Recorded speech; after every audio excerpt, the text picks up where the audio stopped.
All right, we got a good pod in store for you all today. Jason Chadwick will be joining us from the Great Lakes Gators to talk about his performance in this Gators team that is surging as of late last year and how to start off 2025 with a series win over the defending champs. So, great time to be a Gators fan. Jack, good interview. He is your prodigy. He was your rookie. You drafted this man. Fantastic interview. Always great to have Jason on. Can't say we didn't see this coming from the Gators. Tom and I both had this one bookmarked, so pat ourselves on the back. But yeah, great interview. Fun podcast. Exciting stuff for Gators fans. And stick around. Stick around for some packed action. This is the Pipe It Up podcast. Cue the intro.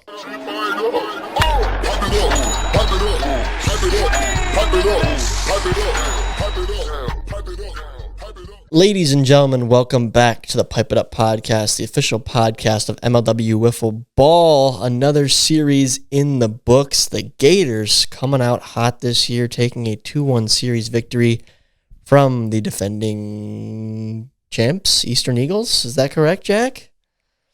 Yeah, the defending champs. I mean, credit to us. Couple of just sharp lads. Credit to us. Couple of sharp lads coming in. You know, the easy pick was just to go with the defending champs. We said, not today.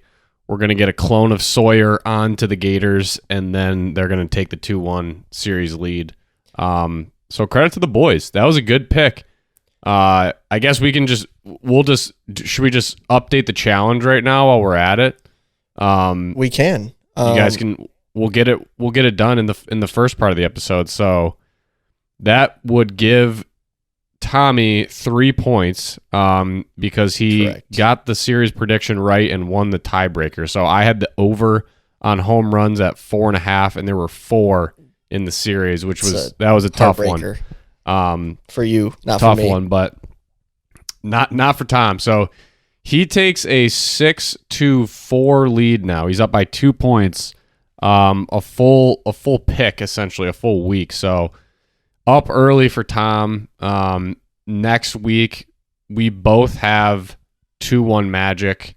And Tommy's got the over in that series. I looked through our text thread, Tom, but you can verify me on that. No, that sounds about right. I'm pretty positive you have the over. So over 4.5 on the tiebreaker if needed. But yeah, I mean, how are you feeling right now, Tom? Up 2 points. 1 series to go, slate 1. Yeah, I'm feeling good. I mean, with us having the same prediction for next series, just a tiebreaker difference guarantees me a lead heading into slate 2. Which, Jack, that would give you a super pick, as we talked about, or something of that nature, because you'll be playing from behind. Yep. So we're gonna have to come with some cold hard facts next episode in terms of how we're gonna outline that, and then we'll make our slate 2 predictions next week as well. I think we should set a hard deadline too, that next week is officially whatever our challenge is going to be. It's funny because in the notes for these podcasts, we just keep calling it the Waffle House Challenge, even though we know we're not doing that. Maybe it's a sign to run it back. Just kidding. Don't hold me accountable. We're not doing that. Yeah, that's hard, and that is determined. We are not doing that. But I think we should set that date for next week as the end of slate 1, hard stop for what the challenge is actually going to be. I agree, Jack. I think next week we have to budget some serious time and resources to making our picks, defining the super pick and what that entails. You can make that pick however that may work for slate 2, as well as defining the challenge as well. So definitely the not Waffle House Challenge needs a good amount of dialogue next pod. Sound good? Exactly. Perfect. I didn't see too many ideas, Jack, in the previous podcast comment section. I'm scrolling now to see if anything new came through. But I did see, Jack, from multiple people were talking about how they love the off-season pods. So that gives me a little bit of confidence knowing that people don't totally hate us, considering those are less wiffle ball and more about you and I, per se. Yeah, that's exactly what it is. I was going to say the off season is where you really get to know the podcast hosts. Yes. I feel like whereas during the season, it's kind of just recapping, interviewing, and really just plug it into all things MLW. The offseason, we get to have a little bit more fun. For sure. So glad to see some positive feedback on that from multiple people that was coming through, popping up on my phone throughout the week. So that was great. But the nice thing about right now is we are in season. There is football to talk about. Again, Gators 2-1, big series win for a team with a young core, some exciting new talent. They've really reshaped their franchise over the last 2-3 seasons. And today, joining us to speak on this series victory, we have none other than 6-year veteran Jason Chadwick joining us from Trenton, Michigan today. Jason, how are we doing? Dude, that makes me feel so old. Welcome to the club. Yeah, join us. That's wild. I'm great, guys. How are you guys doing? I'm doing good. No complaints. And Jason, welcome to the old club. I'll say first, wild. It's wild. I understand we're not old. We are still relatively young in our lives, but with football years, we're all aging quickly. I just like Jack Howe and Jason, because I think Jason was in this camp. There was a lot of people not so long ago, 3-4 years ago, that were always calling me Old Man Tom. Those people are all the same age that Old Man Tom was back in the day when they were calling me that. So how does it feel to be old, Jason? First question of the day. You are officially Old Man Jason. I forgot Kyle mentioned that it was in my 6th year when I showed up. I was like, there is no way this is my 6th year in the league. I think honestly part of it is because I came in during COVID, and COVID was such a whirlwind in general. So it kind of it's just flown by. It's been crazy. This is my 6th year. That's crazy even for you to put it in that perspective, because even all of what happened with COVID seems like it happened yesterday. Yeah, my first ever series was the one that we played at Colts Field because we couldn't get over to the Meadows during COVID. Yeah, you took me deep. That is crazy. I think. Yeah, I did, Tom. Yeah, I did. I can attribute that to you. I think you derailed my entire career and confidence. So, dude, I look back. I just watched that video probably a couple months ago, and our lineup, Jack. That I think it was me, you, Joey Flynn, and Mitch Montagno. I think that was our starting lineup that day. A couple of dogs out there at Colts Field. I was like, what were no offense to those guys, but I was like, what were we doing? That was the wildest fielding the lineup team, I've man. seen. We're fielding the team. You know what? Yeah, it's exactly what we're doing, Tom. We're fielding a team with grit and determination. And you know what? We made the playoffs that year. Yeah, we did. So we did. That's what happened. That's what the Magic did. But yeah, that's crazy. I guess speaking of, you joining the league, when you joined the league, did you ever consider the fact that you may be playing on the same team as someone flying in from California to play in these games? No, honestly, I thought it was crazy when they suggested it 4 months ago, let alone 6 years ago. I thought that was the wildest thought ever. But I mean, Dustin seems crazy committed. I know he'll be there for the second series. He already booked that plane ticket. So beautiful. I think he's all in, which I love. I love it. While he's here, will he be doing any plumbing for the Gators roster? Making a little money on the side. Killing two birds with one stone. Chris always needs it. So he'll probably get pretty good use over in Northville at Chris's apartment. But yeah, I haven't checked in. I did listen to the pod that you guys had with him on when you guys were talking about all your plumbing needs. And he's usually pretty available. I know that. I'm a man with needs. It's for sure.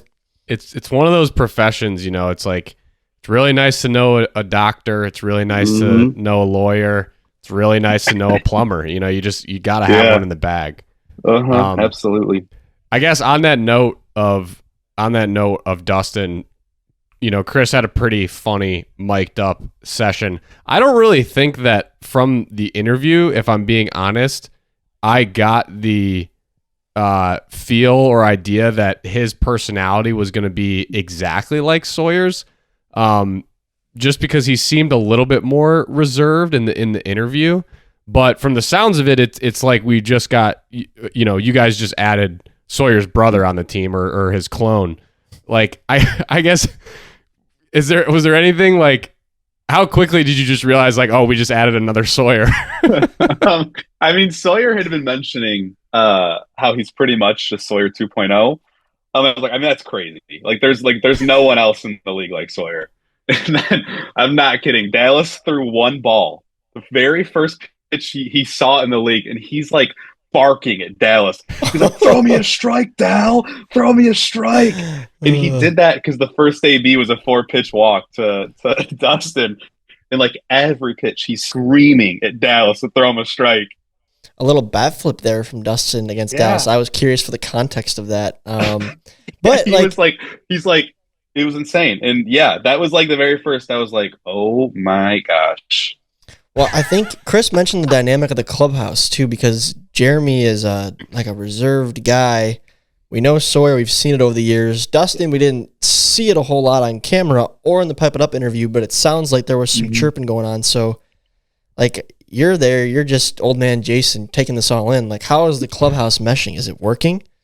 Yeah, it's wild. Like Chris put it perfectly. It's probably the most bizarre, like, locker room that we have in the league. Jeremy is like our silent assassin. Like that, he just kind of does his thing without talking. And me and Chris honestly kind of just sit back and let Sawyer and Dustin do their thing on the field. But I think like kind of works perfectly because of how many different personalities that we have. We kind of just mesh together. Like even when you include Aiden in that, like I don't know, it's been really well. Winning the first series obviously helps. Winning will always help, but so far so good. I think everything has meshed pretty perfectly so far. Meshing perfectly, which is great. But speaking of Chris and how he worded it, but like, how is Chris, you think, managing this squad? You have a lot of talent, some new pieces for sure. Mm-hmm. Does Chris collaborate with you, or is Chris just taking the bull by the horns here and calling the shots? Yeah, no, Chris is not calling the shots. Okay, well, tell us who's calling the shots. It's okay. Well, okay. So it's a very team oriented. Even last year, it's very, very team oriented. When it comes to the pitching, honestly, we kind of let Sawyer and Jeremy figure that side of the ball out. And when it comes to the lineup, Chris has the final say. But all off season, he was talking to me during the off season, kind of how we wanted to do it. If we wanted to play all 5 guys, which we settled on. If we wanted to play 4 guys.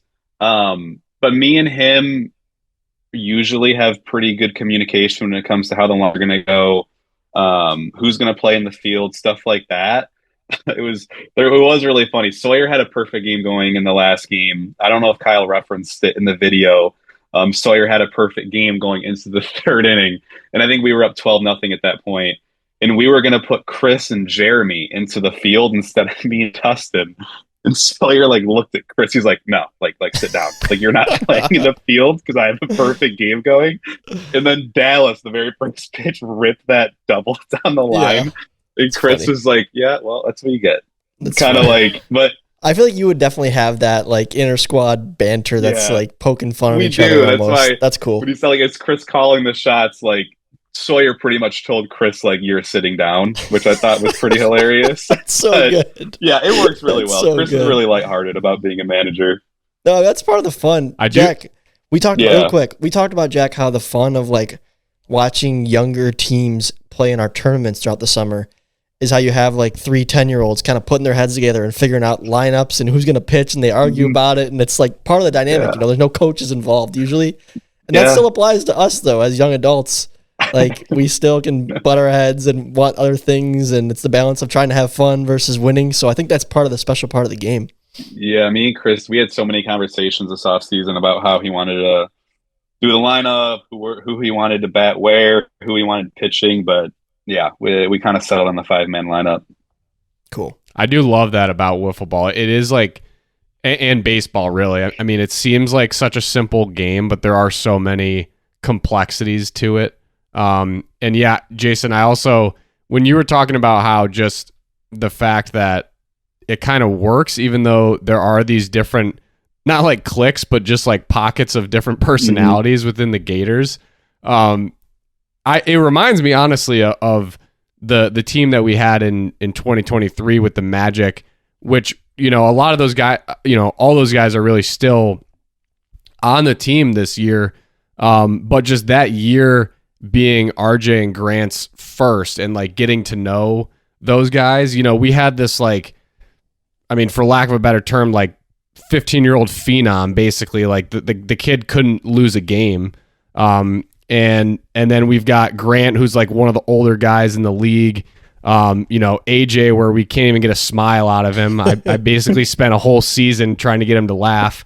And then you got some of the veterans like me and Jordan and Trevor. So I do think there is something there to like enough of opposite personalities or differing personalities can actually, add up to a better sum. But I'm interested to ask you, I guess I would want to ask Chris where he voted in the managers poll for the power rankings, but it sounds like he's kind of a shadow manager anyway. So I guess I'll just ask you, do you think the Gators ended up at 6 in that poll? I mean, do you think you guys are better than 6? And I guess where would you put yourself kind of in that managers poll? Yeah, I mean, I know it's going to come off really, really arrogant, but I think we're the best team in the MLW. I thought that even before the Eagles series. I think the way that we ended last year, and like we didn't, obviously we would rather make the playoffs, but a team like us getting the second overall pick and adding a talent like Dustin, I thought we had one of probably the 2 or 3 most talented rosters in the MLW coming into this year. And then obviously beating the defending World Series champions in our first series. I understood why we were 6, obviously not making the playoffs last year. But like coming from someone on that team, I know all 6 guys, we truly do believe we're the best team in the MLW. And that was always the goal in the offseason, was to win a World Series. And we don't really want to settle for anything less. Is the Chomp back? I'm starting to wonder. Is it back? I mean, it's a good team. It reminds me, I've referenced, I think, these teams in the past, but you see these teams get hot late in the season sometimes, and then maybe they just fall short of the playoffs. They sneak in the playoffs. I'm talking about the 2022 Detroit Lions, the Detroit Tigers, my hometown team last year, ended up making the playoffs. But sometimes it does carry over, and it's like you hope all offseason that, we really started to put it together at the end there. It just wasn't quite enough. It was too little too late. And based on the small sample size we have, it seems like the Gators might have found their stride a little bit, especially with adding a bat like Stags that seems to be adapting pretty quickly. So I have high hopes for the Gators personally. I'll be honest, I forget what I ranked you in my coaches poll. I have to take a look, but I think it's pretty telling that you handled the number 1 ranked team pretty easily in the final 2 games of that series. So that's should put everybody on their radar, on your radar, their radar. Yeah, their radar. and I know, a lot of people, like, even when we saw the first schedule come out, I know singles was pretty daunting, but like we took it as an opportunity. We were all pumped to face the World Series champions in the first series. We wouldn't have wanted to play anybody else. So to come out and play the way that we did, specifically in games 2 and 3, we pretty much showed everything that we wanted to show coming into the season, which was great. Yeah, what a great test to just all that time thinking in the off season, like, hey, was that real? What we were doing last year? A good test right away. I'm curious. You were talking about your conversations with Chris in the off season and your decision to play all 5 of you guys, to bat all 5. I guess what were the main decision makers or factors really in coming to that conclusion? Because I think there are managers, we saw the Wildcats do it in their first series, where I would say most often when it's talked about, you kind of just default to you want your best 4 hitters, the least amount in the lineup, and that's the best strategy to win. So I guess how did you guys come to that decision? Yeah, I mean, it started, first off, we think we have 5 highly qualified hitters to play right now. We're one of the lucky teams, one of the few teams I think that can say that we have 5 guys that we truly believe can make an impact. We kind of took, when they took away the divisions, obviously being in the NL, I think it was fairly obvious the NL was kind of the better division of the 2 the last couple of years. So with no divisions no longer being in play, we kind of figured we have a little bit more leeway to start the year, specifically. So the original plan was to definitely bat 5 the first couple of series. And then if obviously we're 1-5, 2-4, then we can change course, and we kind of still have enough time to do that without having to win 10 games in the NL and make the playoffs. So that was a Chris decision, was to kind of play the first couple series by ear and see what happens. And it worked out great. So I know for the second series, I doubt we'll change anything. That's going to be up to Chris to make the final decision. But yeah, there was a couple of things that went into play with that. It's impressive. It's impressive, Jason. Well done by the Gators camp this offseason. Way to keep your head up. I feel like you're a lot like me. You've been a guy who's taken a lot of jokes over the years. It's, not always easy being the one who's getting older. You got fresh talent getting better behind you. Guys like Sawyer, guys like Aiden, guys like Dustin. But, you went yard, which is a great sign for us veterans. You texted me after the game. You're like, I put one out for us old guys. I said, way to go. I don't know, have you tried to make adjustments over the years, or are you going out there trying to have fun? I always struggle with that, trying to balance how much time do I want to put into this versus it's supposed to be a fun thing. How do you balance that as a player trying to really still compete and win a championship like you said? Mm-hmm. Yeah, I mean, I don't think it's any secret the 2022 and 23 seasons were just terrible. I mean, I don't know how else to say it. For me, they were really, really bad. And it's okay. I was just trying to do way too much. Like you mentioned, I was trying to change too many things when I didn't have the time to actually practice those too many things. So last year, I really, really went back to what I was doing my rookie year. And I had my best year since my rookie year last year. So my approach, honestly, without having much practice, without having many opportunities to swing the bat outside of the series, I just try to keep it really, really simple. I know that's what Chris is doing as well.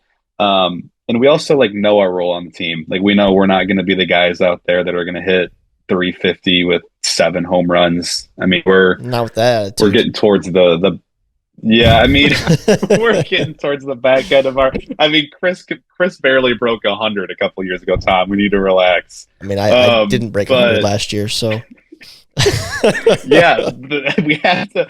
That's the thing, though. We have to in order to enjoy it. I can't expect myself to go out there and hit 10 home runs a year. So that's my problem. I go out there and I expect bombs, and then I strike out 7 times, and I want to. Yeah, it's more enjoyable, when you play a role. I'll poke one over the fence every once in a while, but I mean, I'm not expecting to go out there and do what I did 5 years ago, so it kind of makes it easier in the mindset. That's fair. I would have killed for 100 batting average last year, by the way. Same. Triple digits. Oh, I can only dream of what that must be. Triple digits, man. You still got it in you guys. I'm telling you. I've seen I you don't guys know. Saying that to me. I don't know, Jim. I don't know if he does, Jim. I don't know if he does. I've seen you guys both do it. Trust me. It's still in those bodies somewhere. People keep telling me that, and I keep trying to believe it myself too. And then, I don't know. The stats speak for themselves. Jack, you were just doing a good... I wanted to move... Go ahead. No, you were just doing a good Romo, but I think I'm at the point of my career where it's if I were to do something remotely good, maybe hit a double, Chris Collinsworth would be like, oh my God, look at this guy in his 20th season. Are you kidding me? That's the state of the career that I'm in. TC3, I mean, you talk about a guy who consistently shows up. I mean, he's still doing it. Not as good as Mahomes, though. Never could be. Never was. Yeah. Oh, man. The Romo's too easy. I don't know, Jim. I don't know. Romo. Jason, you got on the schedule this year. I'm trying to remember. Who are you guys playing in Chicago? Cats. The Cats. All right. That's going to be a fantastic series. Just how excited are you? I imagine you watched the series last year in Chicago.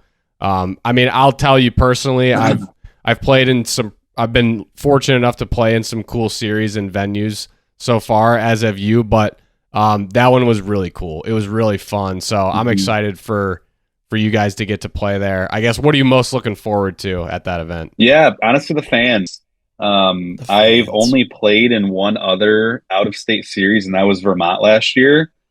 In Vermont, there's not really, I mean, there's some fans, but like you're playing at like 11 o'clock at night in the middle of Maine or yeah, Vermont, excuse Vermont. me. So there's not Vermont, there's not tons of fans there. It's more of like the scenery that's really, really enjoyable. So I'm really excited just to play in front of the fans. I saw how many fans were there last year. The environment and the atmosphere looked crazy.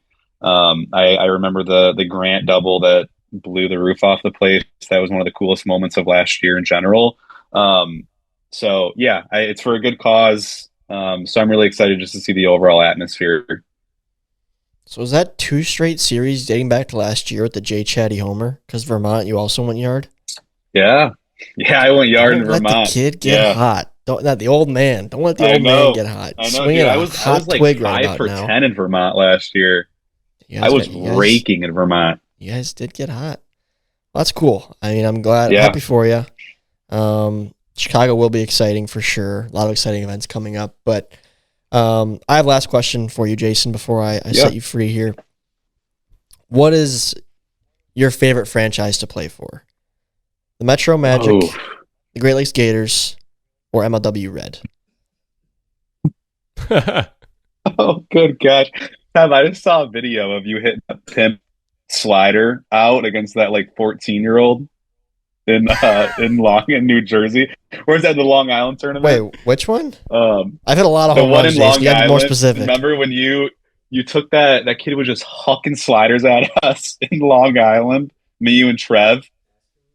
Oh, I got a question from Kamish here. Oh, Jason, the team that beat us? The team, do you know, the team that took me deep in Arizona on the walk-off, were they called Oh, Rock Slide, do you right. know? Rock Slide, was that their team What name? was it? Rock Slide? Are you talking? Well, didn't you go to Take Deep twice, Arizona? I don't know, Jason.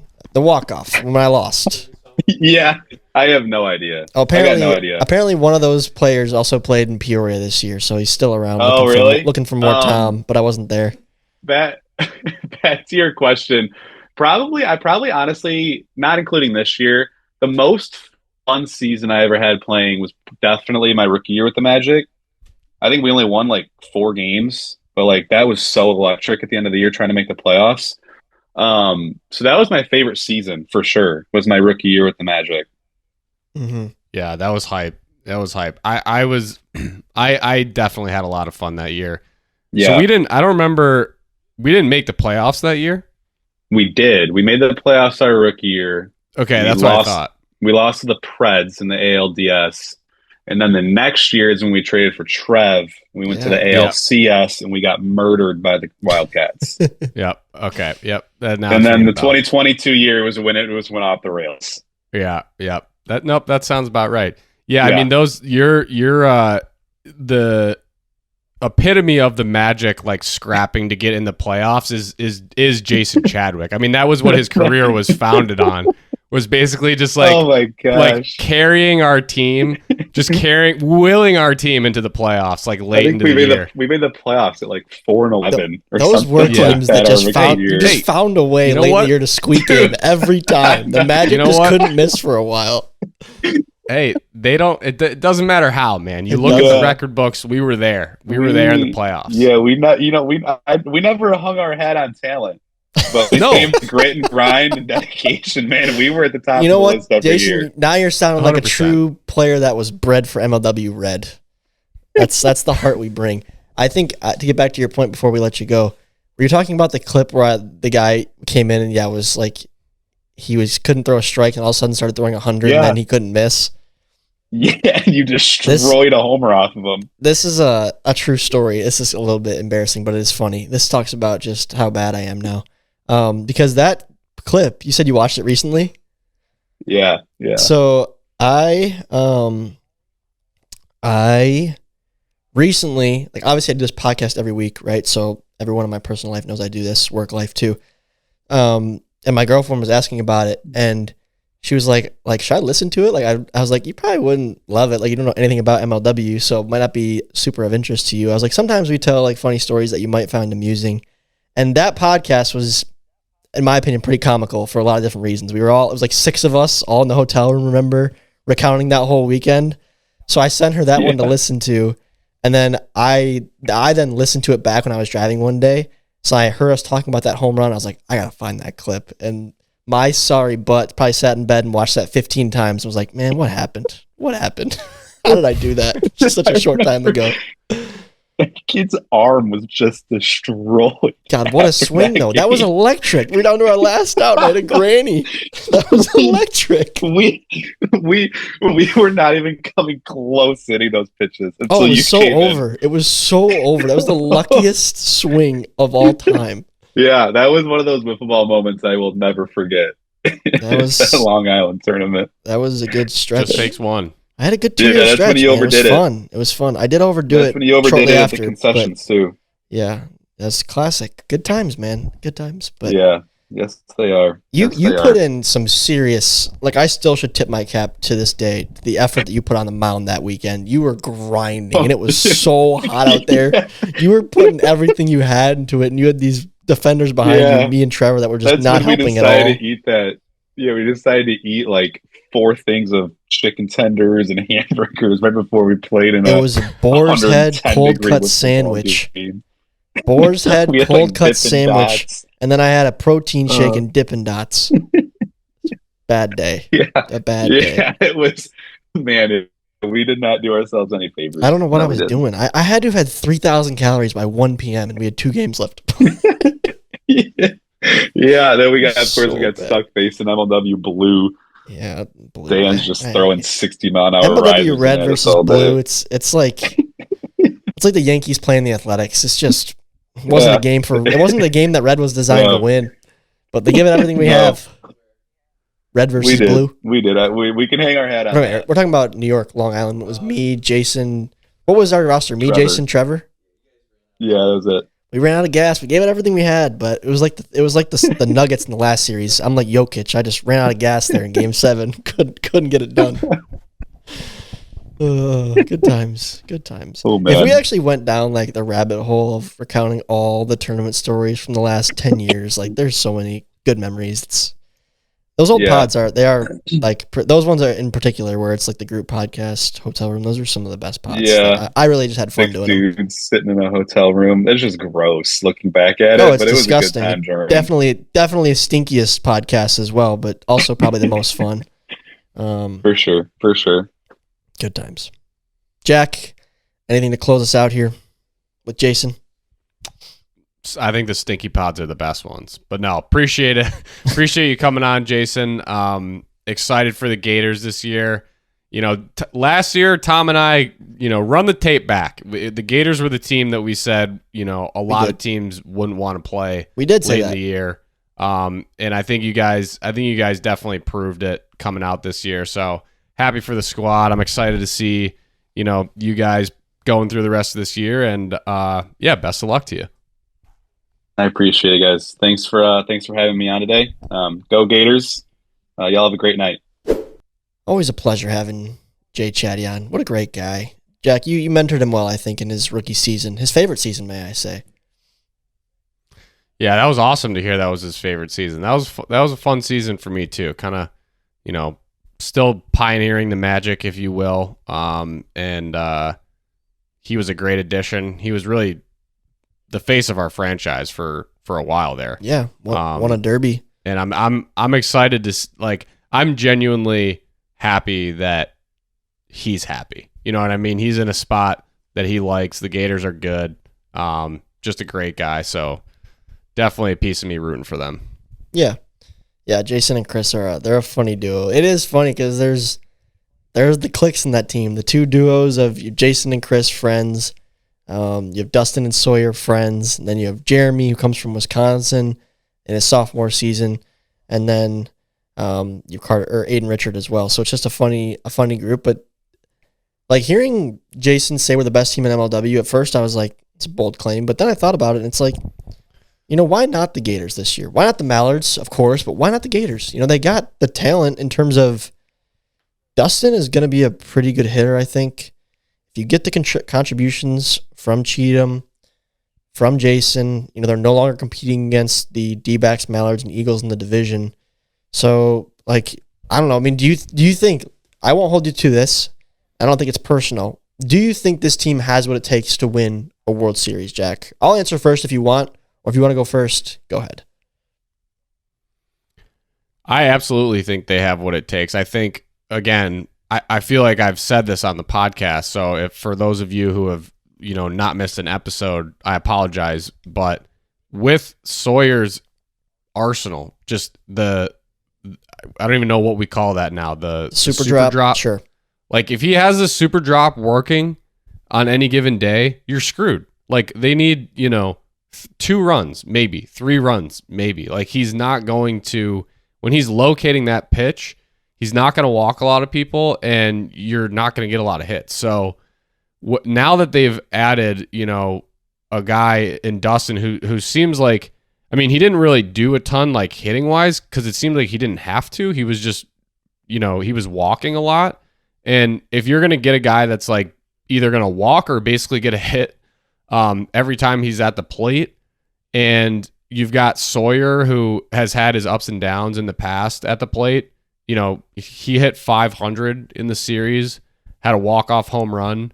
I mean, if they start to get that production from those guys at the plate consistently, and Sawyer and Jeremy can be, even just like B+ versions of themselves or A- versions of themselves, I think they're a real contender in this league. Mm-hmm. And I don't think, like, I do get the fact that, people think that the NL was a bit stronger than the AL last year, and I think that's fair in some respects, but like, honestly, if the divisions were still there, I probably would have picked the Gators to make the playoffs this year anyway. I don't know who I would have kicked out of the NL, but I know I would have put the Gators in. And I think this series just confirmed that for me. Yeah, I think I might agree with you. And I think I might have kicked out either the Mallards or D-backs, which is crazy because those were like the 2 running the show in that league for many, many years. But times have changed for sure. And speaking of the NL and the former teams, well, let me finish the Gators first. Then we'll get to the Eagles. I want to talk about the Eagles really quick. But Gators, overall, yeah, I thought it was a good day. I thought Sawyer, for the most part, like, limited the walks as much as he could. The super drop was good. He located it for the most part. Mixed in a few different pitches. The defense was pretty solid. It wasn't fantastic, but it wasn't like egregiously bad by any means. And I thought, like, top to bottom, they kind of just got contributions from everybody at the plate. Stagg saw it well. Sawyer had a good day at the plate. Jason poked one over. Jeremy got a home run. Just, that's why I think that the depth is scary there from an offensive perspective. That's what the Eagles had last year. And I think that's what because a lot of these teams have good pitching now. But having the depth in your lineup to get offensive contributions from everyone on any given day is what makes teams like really contenders. Do I think they could win a World Series? I want to say yes. I might need to see 3 more games. Give me 1 more slate. For now, I'm going to say no, but I just need to see more. Give me 3 more games. What would be the reason you say no, though? Like, even after what you've seen, what they did last year, what would be your argument that says there's no way they would win one? I wouldn't say there's no way, but I think that we've seen streakiness out of Sawyer offensively. When he's been hot, he's gone on like 3 or 4 slate stretches where he's one of the better hitters in the league. And then we have a 2, 3, 4 slate stretch where he seems to strike out every at-bat and he's chasing pitches and stuff. So that scares me a little bit. Again, it's a small sample size, so it seems like throughout time, Sawyer has gotten relatively consistently better with locating the super drop and limiting his walks.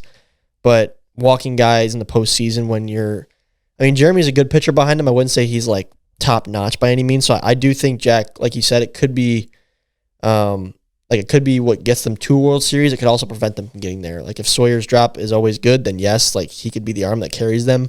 But if all of a sudden he loses it on a day, it's like, well, Jeremy's not exactly like a stud behind him. So just his consistency, I think, overall is a big factor. And also just the maturity aspect, too, of guys like Dustin and Sawyer who really show their emotions on their sleeve.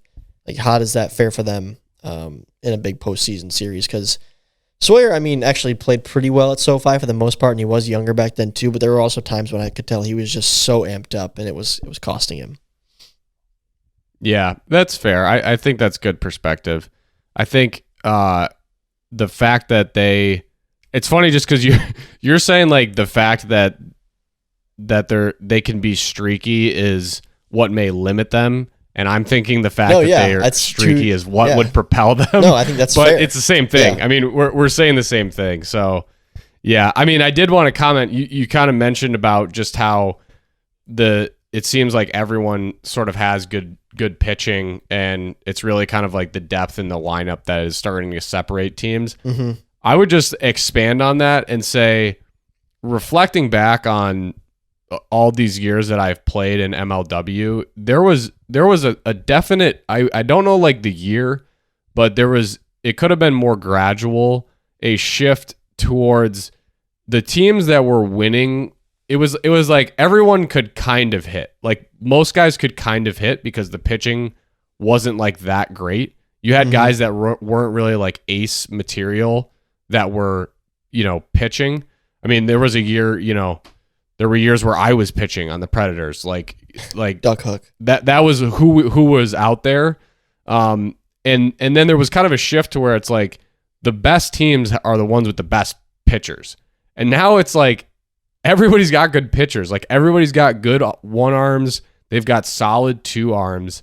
It's really like who has the guys that can basically like not miss a mistake pitch. No, it's well said. Ever. Essentially, like that's pretty much what it comes down to. Is it's like they can't chase very much. They're going to have a good eye, and then they're also going to have to actually be able to hit the ball when the pitcher makes a mistake. And I think that's now what's separating, and that's what the Eagles did last year. I mean, you saw it again in this series. Landon is just like so good. Landon is ridiculous. He's so good. Like I feel like we talk about him a lot, and we could still talk about him more, but he's fantastic. But yeah, I do think there's like a bit of that shift going on right now where it's like the bat is going to start to come back and mean a lot. No, I'm 100% with you, Jack. It's just, we've drafted aces from literally all over the country. I mean, there's local talent too, of course, but there's guys from everywhere that are some of the best pitchers at this style in the entire country. So it's the guys that can contribute offensively consistently. It might not be, you don't need a team of, everyone's hitting 5-6 home runs and hitting 300, but it's, who can come up with a big hit in a big spot. And that happens time and time again. Maybe it's Jason this day, maybe it's Jeremy the next day on my team. Maybe it's me one day, Jordan one day, Trey one day. You need offense that has depth, and within that depth, there's some consistency to it, because if it just falls on one bat, it's not enough anymore, right? We saw that last year with your team, Jack, how Grant Miller's bat got limited via the intentional walk. So you need to have, 2 or 3 bats that aren't necessarily like studs, but guys that can hit a home run or a big hit on any given day against any arm, because every arm you face is good now. So I think that's 100%. Yep. I agree with your timeline of like, it was all about like out hitting another team because the pitching wasn't as good, and then like the teams with good pitching were automatically like World Series contenders, and all of a sudden it's like if you're a good hitting team and your pitching is on par with everyone else, then you're the best team in the league, is how I see it. Yeah, it's just the ebbs and flows. It's it's interesting to look at. It's the evolution of the game, for sure. What about the Eagles, Jack? Any comments from this series? Still early, 3 games, but any thoughts? Yeah, I mean, I would say number one, just I think the learning curve with Trackman obviously having some speed control issues on the mound is just like pretty normal. Like I think you kind of have to figure that out. I wouldn't really read too much into that. I mean, his pitches were moving.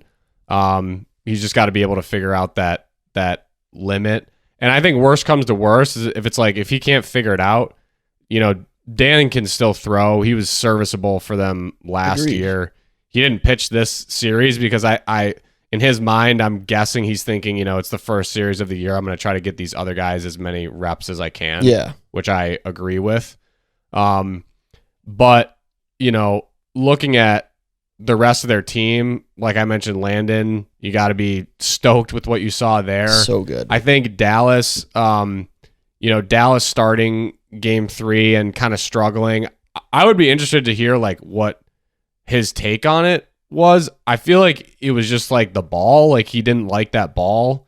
Because it was kind of uncharacteristic of him, just like the way the way that game started. So I don't know. It'd be interesting to get his take.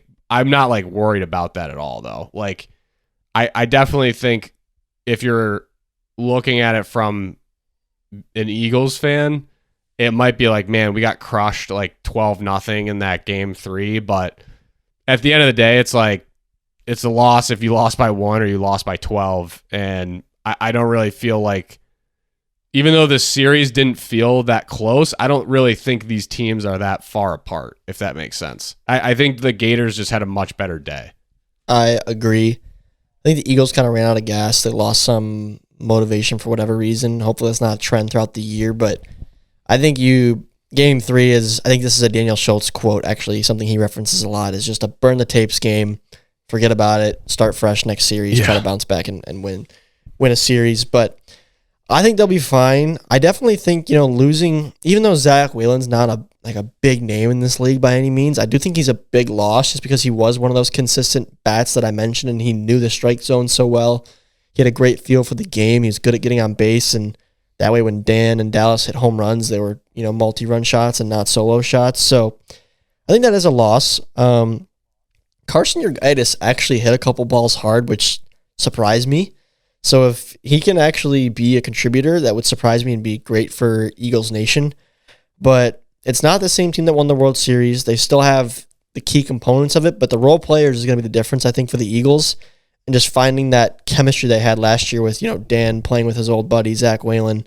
How do you mirror that and mimic that and right the ship? And get that same motivation. Like Dallas said in pregame, like the goal is always the same, but even if it's the same goal, it definitely is a different feeling when you've already got one under your belt. At least in my opinion, I think it'd be ignorant to say it's not at least. It's very hard. It's different. There's definitely guys like Tom Brady, Pat Mahomes who have built dynasties and won multiple and seem to find that same fire and drive, but it's just a different energy in my opinion.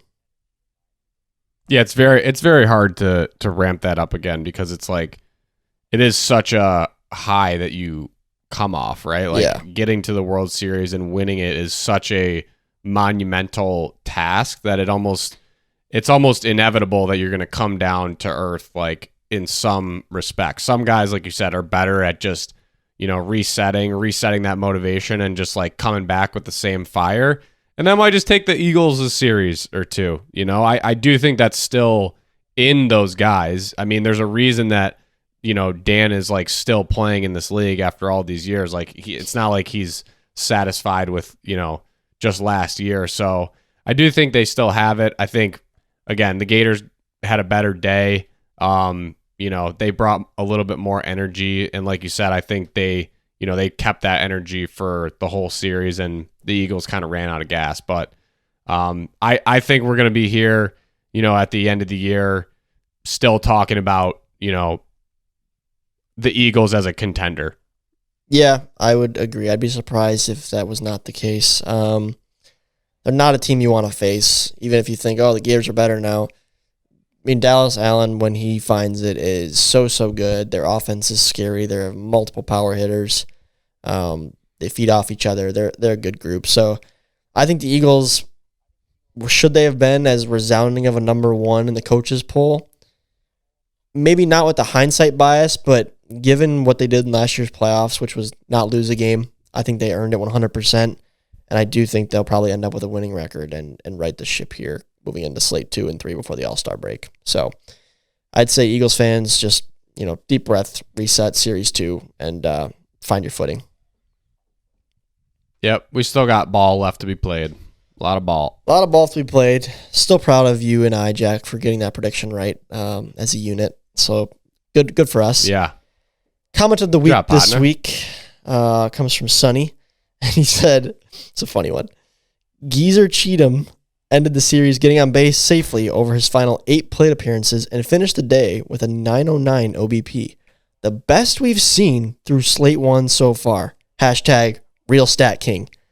I love that. A little bit of humor, a little bit of numbies, giving Stat Sean a run for his money. Phenomenal comment. Phenomenal.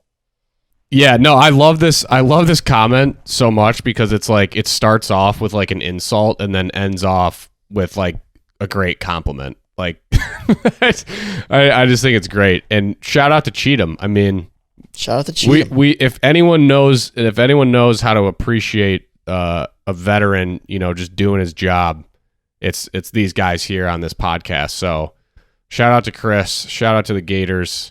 All around a great day. Great to see the veterans doing well. I'm looking here at the stat sheet, or the stats so far that have been logged through the first few series. Chris Cheatham sitting at a 500 average. So that's remarkable. Mark it down.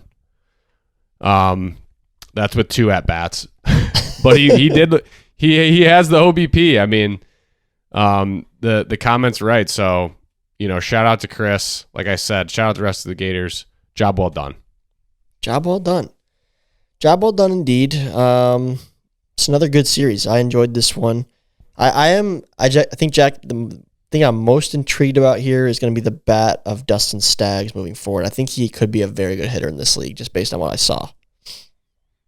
Yeah, again, like I mentioned, what impressed me about him was that, think about it. You fly all that way. Like, you want to hit something. you want to make that like a memorable series. And I'm not saying that walks aren't good, but you remember your home runs a lot more than you do your walks. Yep. And so just for him to like show the restraint and reserve to, to be effective as a hitter, but also just have a good eye and not strike out a lot and walk a lot. I think that shows a lot about the type of hitter he's going to be. And I think honestly, I should do this more often, just have the stats just pulled up. Numbies, Jack. We're Numbies. I'm pretty sure Chris, look at this. We're a Numbies pod. How about this one for you? The only person with a higher OBP was Chris Cheatham than Dustin Staggs. That's there it. You go. Yeah. Yeah. So I think that says a lot too about just his ability to get on base and just kind of be the engine for that offense. So excited to see what they got. Yeah, me too. It's I think it's gonna be a fun year for Gator Nation. It's been a long time coming for them. So enjoy it, chomp it up, and get the green and blue on. So.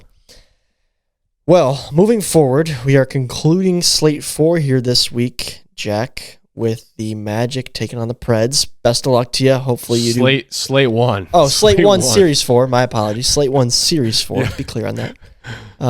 It's not August yet. Magic Preds. Good luck to you, Jack. I hope you do just like Cheatham and Chadwick did. Make us veterans proud out there. Make us podcast hosts proud. And we'll see what happens. Try my best. That'll round off Slate 1. I'll try my best. Moving into Slate 2, we do have an out-of-state event in Slate 2, May 31st in St. Louis. We're running it back. That was our most attended series ever, back in its heyday between the Magic and the Cobras way back when. So St. Louis, May 31st. Tickets and information is on MLWFootball.com. First live event this year for the MLW crew.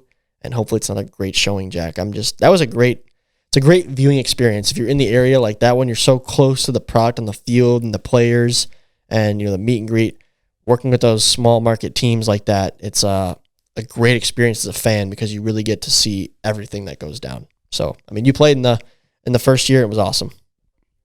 Such a cool event. You got to go. Yeah.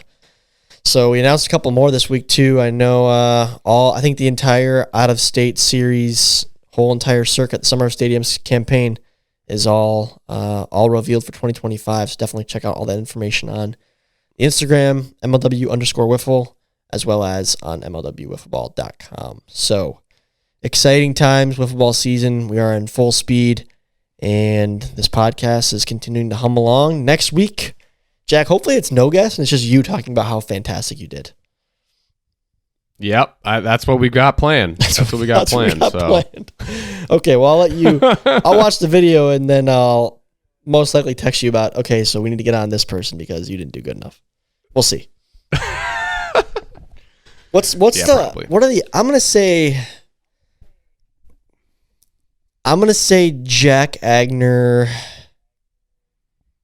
I'm gonna say you logged a stat, not a home run, but I think you got in the hit column, unlike me. That's my prediction. People forget. I'm batting 1,000 in my last 2. People forget. That is true. You are hot, and the Gators were hot last year, and that translated over. So maybe I should be thinking like that. Yep. Well, I'm excited to watch you out there, Jack. You're an electric player. Hoping to hear bangerang ringing from the Meadows, but definitely tune in Friday at 4 o'clock. And again, in 2 weeks here, May 31st, we'll be in St. Louis for the St. Louis series. So tickets and information on MLWWoofball.com. That's a wrap on this pod. Episode 250 next week, breaking down the final series of Slate 1, not 4, but also giving you our Slate 2 prediction. Should be a good one. We'll see you all there. Pipe it up.